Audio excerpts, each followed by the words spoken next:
မင်္ဂလာပါဆရာနေမျိုးလိုင်ပါဒီကနေ့ဆရာပြောကြားခြင်းတဲ့ခေါင်းစဉ်ကလေးကအများကျုပ်ဆိုတာမရှိခဲ့ပါလို့အမည်ပေးထားပါတယ်ဒီဆောင်းပါးလေးကိုပြောရခြင်းအကြောင်းကဆရာရဲ့ online တစ်ဖက်တစ်ယောက်ကိုအများကျုပ်အကြောင်းရှင်းပြရာကနေဒီကိစ္စလေးကိုဘုဒ္ဓတအနေနဲ့ပြောပြဖို့ဖြစ်လာတာဖြစ်ပါတယ်တိုင်းပြောင်းမြန်လောကမှာအများကျုပ်အ ਨੇ ကျုပ်လက်ပေါင်းဆိုပြီးတော့လူကြိုက်များတဲ့တိုင်းကွက်တွေရှိပါတယ်ဒီဥစ္စာကိုမပြောခင်မှာအများကျုပ်အ ਨੇ ကျုပ်လက်ပေါင်းဆိုတာဘာတွေလဲလို့သိဖို့လိုအပ်ပါတယ်ဆရာငယ်စဉ်ကညမယူရတိုင်းပညာကိုစတင်သင်ယူခဲ့တဲ့အချိန်မှာညမယူရတိုင်းပညာတွေရဲ့ထုံးစံအတိုင်း၄ကွက်6ကွက်5ကွက်9ကွက်10ကွက်12ကွက်ဒီလိုအခြေခံတိုင်းကွက်တွေကိုစတင်သင်ယူရပါတယ်အဲ့ဒါပြီးတော့မှဟန်ရေးပြကြားစတဲ့လက်ခန်းခေါင်းစဉ်တွေနာမည်တွေနဲ့အစဉ်လိုက်အဆက်လိုက်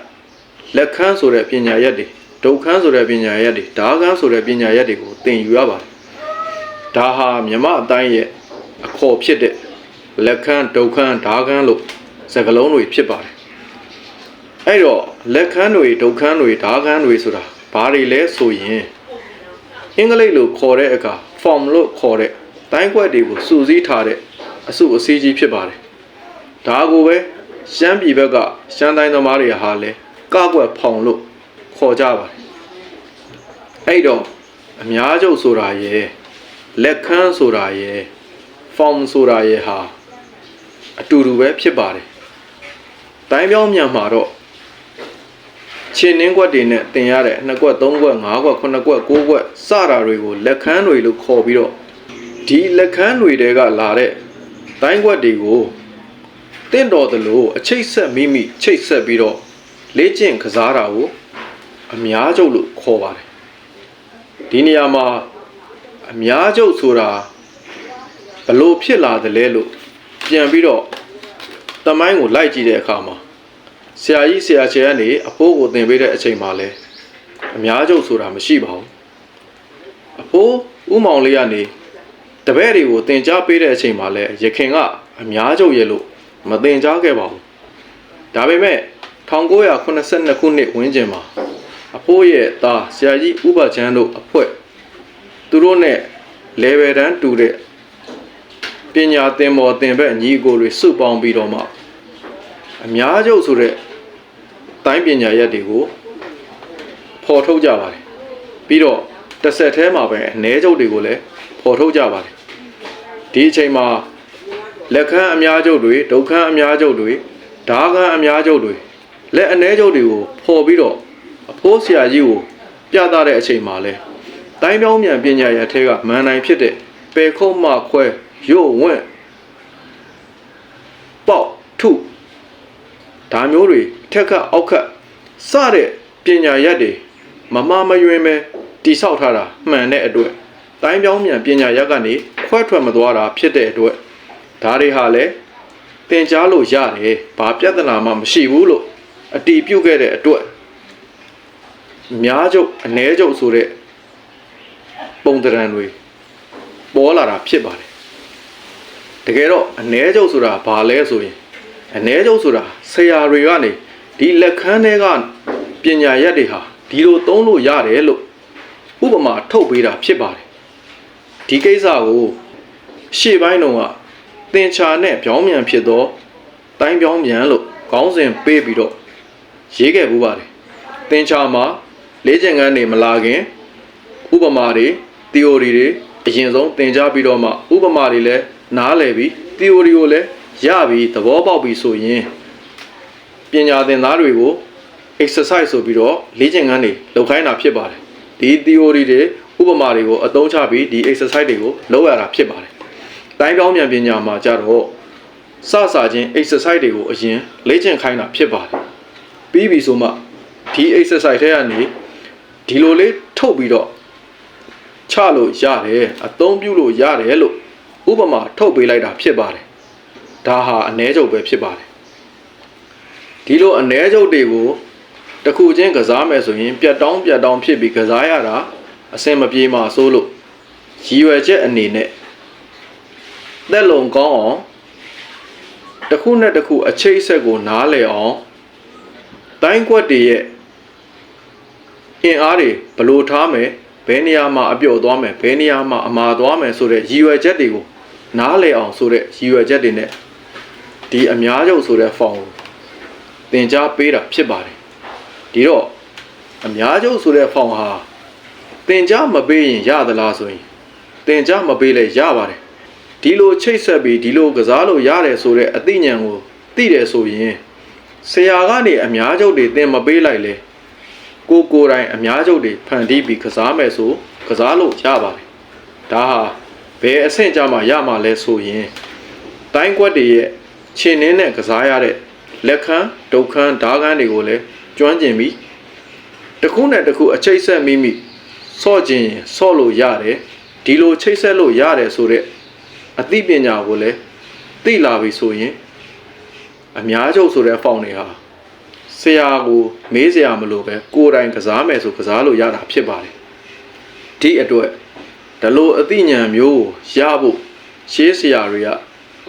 ဒါမျိုးလေးနမူနာတစ်ခုငါတို့လောက်ပြလိုက်မယ်ကွာလို့စိတ်ကူးပြီးတော့လောက်ပြပေးခဲ့တာဖြစ်ပါတယ်ဒီနေရာမှာနှောင်းလူတွေရဲ့ပညာဉာဏ်နှဲပါမှုလည်းပါခြင်းပါပါမယ်ဆရာတွေရဲ့ theory ကိုရှင်းပြတဲ့အပိုင်းမှာအားနည်းခဲ့တာလည်းပါခြင်းပါပါမယ်တချို့သောသင်တန်းသားညီငယ်မောင်မယ်တွေဟာအများချုပ်တွေကိုတစ်ခုပြီးတစ်ခုလိုက်စုနေပြီးအများချုပ်တွေများတက်လာလို့ရှိရင်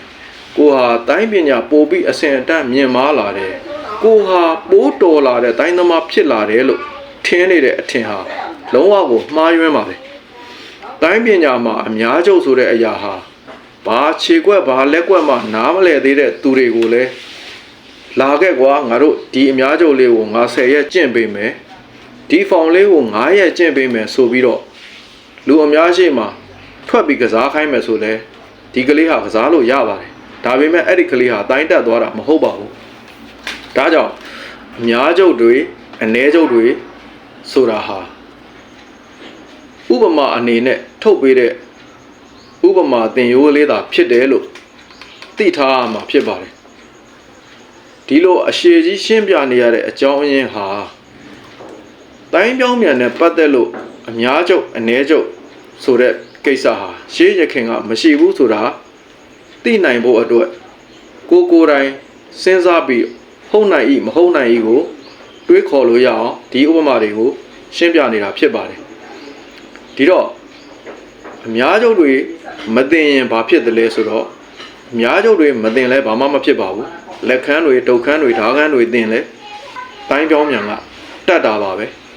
သိရင်တော့ရောဘာဖြစ်တယ်လဲဆိုရင်သင်လဲဘ ഹു တုဒရတာဖြစ်တဲ့အတွက်အကျိုးမယုတ်တဲ့အပြင်အမြင်ပိုးကျဲစေပါတယ်ဒီတော့တိုင်းပြောင်းမြန်ဟာ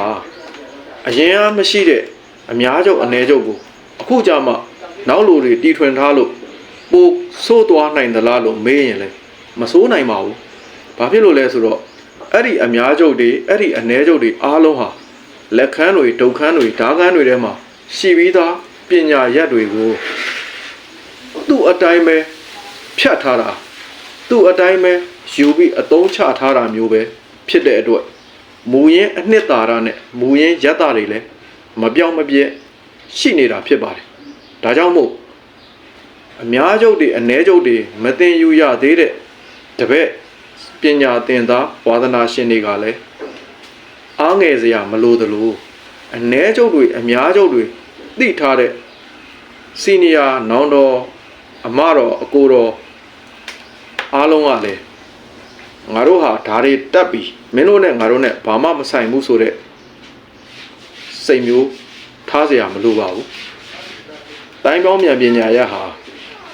နှစ်ကွက်ကနေ24ကွက်အထိခြေနှင်းကွက်ရှိပြီးတော့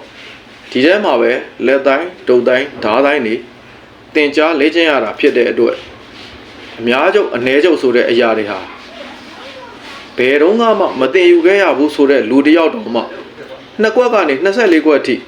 တင်ကြားပြီးသွားပြီဆိုရင် အဲ့ဒီအများချုပ်တွေအ ਨੇ ချုပ်တွေထဲမှာပါတဲ့ပညာရပ်အားလုံးဟာသင်ယူတက်မြောက်ပြီးသားဖြစ်နေပြီလို့ပြောမယ်ဆိုရင်24ခွက်ထိသင်ကြားပြီးတဲ့လူအားလုံးလက်ခံပါလိမ့်မယ်အောက်ခြေကလူကတော့မရောက်ဘူးသေးတဲ့အတွက်လက်ခံခြင်းမှလက်ခံနိုင်ပါလိမ့်မယ်ဒါကြောင့်တိုင်းပညာကိုသင်ယူတဲ့အခါမှာအစကနေအဆုံးအထိပညာရပ်တစ်ခုလုံးရဲ့သင်ရိုးညွှန်းနှန်းတွေကိုစုံအောင်သင်ပါလို့ပြောတဲ့အကွက်စုံဆိုတဲ့ဆောင်းပါလဲရှေ့ပိုင်းမှာဆရာရေးခဲ့ပြီးသားဖြစ်ပါတယ်ဒါကြောင့်တိုင်းပြောင်းမြန်ပညာမှာဆိုရင်မူရင်းလက်ခန်းတွေအားလုံးကိုစုံအောင်သင်ယူရမှာဖြစ်ပါတယ်အများချုပ်အ ਨੇ ချုပ်ဆိုတဲ့ကိစ္စဟာရှေးရခင်ကမရှိခဲ့တဲ့အတွက်ကိုမသင်ခဲ့ရဘူးဆိုရင်လည်းအားငယ်စရာမလိုပါဘူးဒီဟာတွေအားလုံးဟာလက်ခန်းဒုက္ခဒါကန်းထဲမှာပါပြီးဖြစ်ပါတယ်သင်ယူရတဲ့လူအတွက်ကလည်းဘ ഹു တုဒရတဲ့အမြင်ကျယ်စေတဲ့အတွက်ကောင်းပါတယ်လို့ပြောကြားရင်းနဲ့ဒီဆောင်းပါးလေးကိုညီကုန်းချုပ်ပါတယ်ဆရာရဲ့ဆောင်းပါးလေးတွေကို